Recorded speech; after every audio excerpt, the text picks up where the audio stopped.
Hey guys, welcome back to Steve Basinger Fishing. I just wanted to go over a little bit of a breakdown from one of my previous videos, actually a couple of videos. It's from the last tournament that I fished.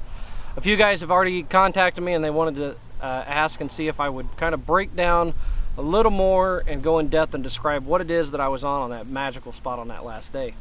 I'll link that video down below if you guys don't know what video I'm talking about. I'll link that tournament. It was quite a showing, and I mean, I've never experienced anything like that. So anyways, on to what we found.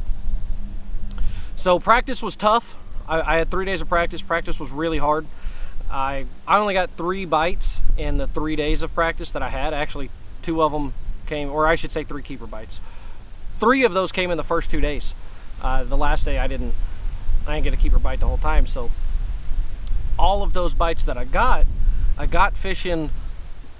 The lake's not really deep, but I caught those fishing rock in that 6 to 10 foot range. And what I found in practice, I idled a ton, like you should do, idle and scan. I found a ton of these little, what I call rock veins or ridges or what have you. It's a natural lake, it's a glacial lake.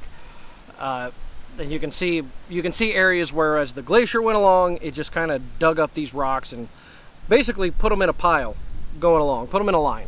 It may be only as wide as my boat, but it may stretch for 600 yards. I would find things like that. Now I tried to stay off the ones that stretch for that long because it's really kind of hard to find that spot on a spot, but I would look for irregularities in them. So I would go and I'd scan the whole thing, but anytime I found one where maybe the rock turned into gravel, or maybe instead of going in a line, maybe it jutted out and made a little point or something like that. Those are the kind of things that I really marked. And that magical spot was exactly that. It went out and it made 2 little points, 2 little fingers came out, and then on one finger that was really good, I caught them off of both, but where I really caught them off the one, there was weed all around it. There was milfoil and some other vegetation. All on there because there was a little bit of sand on there too.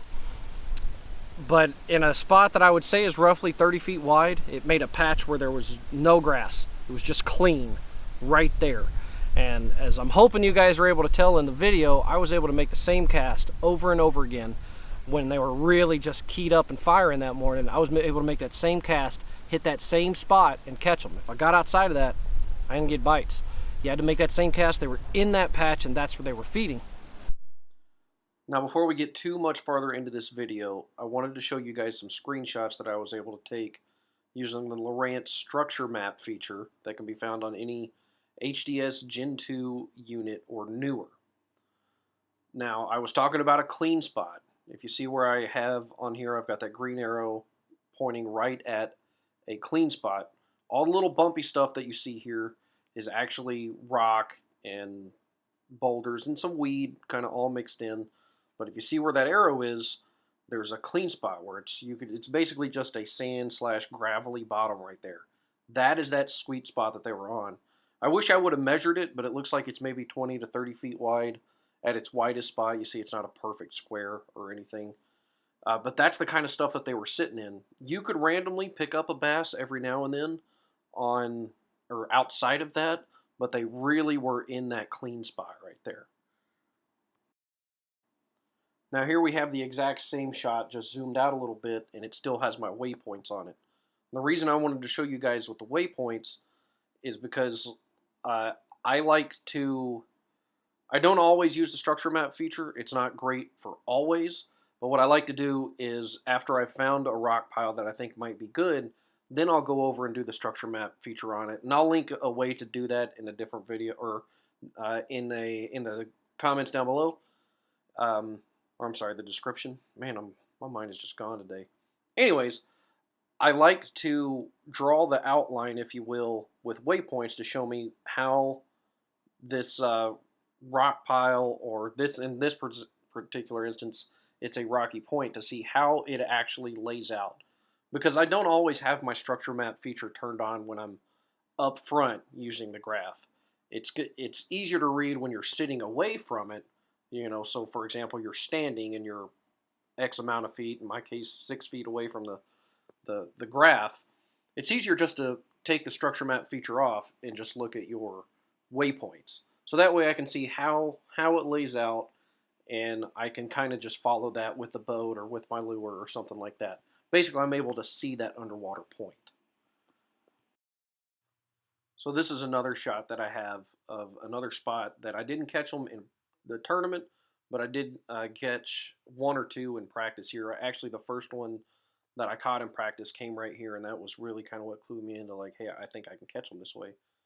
But this is another, wouldn't really call it a rock point. I would call this a rock vein because it stretched about 100 yards.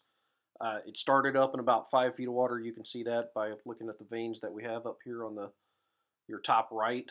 Those are the contour lines. It started in about 5 feet of water, stretched out to about 13 feet, and it was only about 30 to 40 feet wide. It wasn't a very wide rock vein. You can see some of the bigger boulders on it sticking out by some of the bigger shadows that you have. Those could be key areas. On this particular one, I never really found that sweet spot on it. The couple bites I had just seemed to kind of come at random out there. But when I did get a bite, it was a quality fish. So you can see how this little structure map feature, while it's not great all the time, and I don't run it constantly, you can see how you can find your high percentage spots on the structure, the spot on the spot, if you will.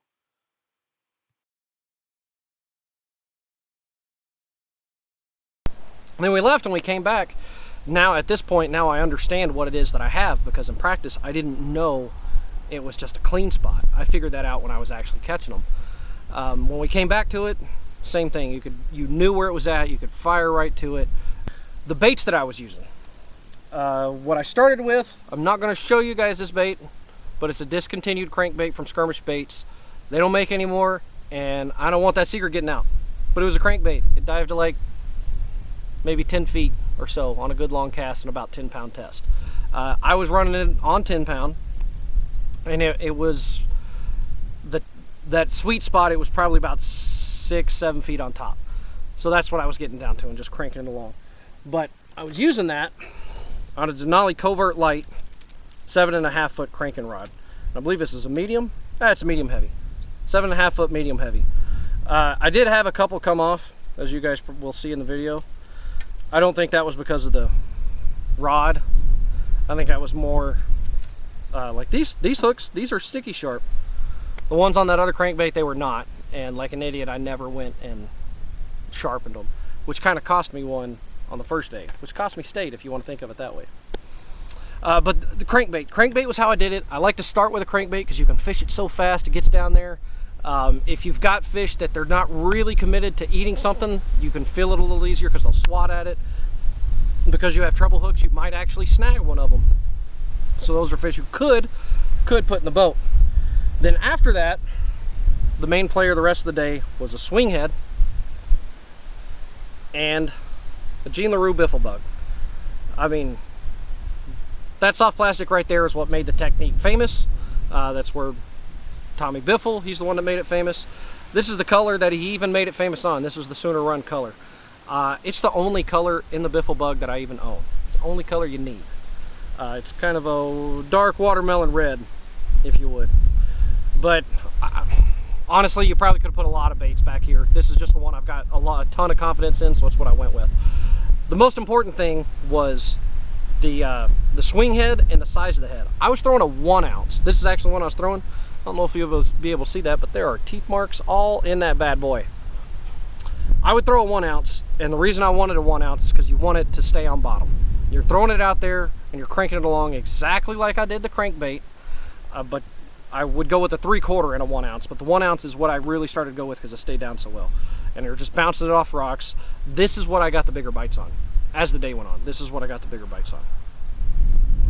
I would fish those, both of them. I was fishing them on 2. I had a Denali. This is a 7.4 medium heavy worm and jig rod. This is a lithium. And then I was also using basically the same size. This is a 7.2 medium heavy in the Denali ATAX lineup. This is a much cheaper rod. This is actually the most I've ever used it. I was very, very, very impressed. It put the hurt on them, for sure. So that's about it for the breakdown. You guys got any questions on what I found, anything on how anything works, you guys be sure to drop a comment down. I would love to answer anything you got. I love talking about these kinds of things. I love to teach people this kind of stuff. And to be full disclosure, these things are new to me. I've always typically been the pound the bank kind of guy, so I am branching out.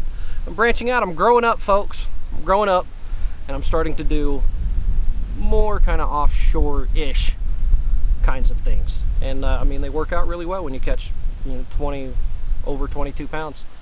So that's about all, guys. Thanks for watching. See you on the water.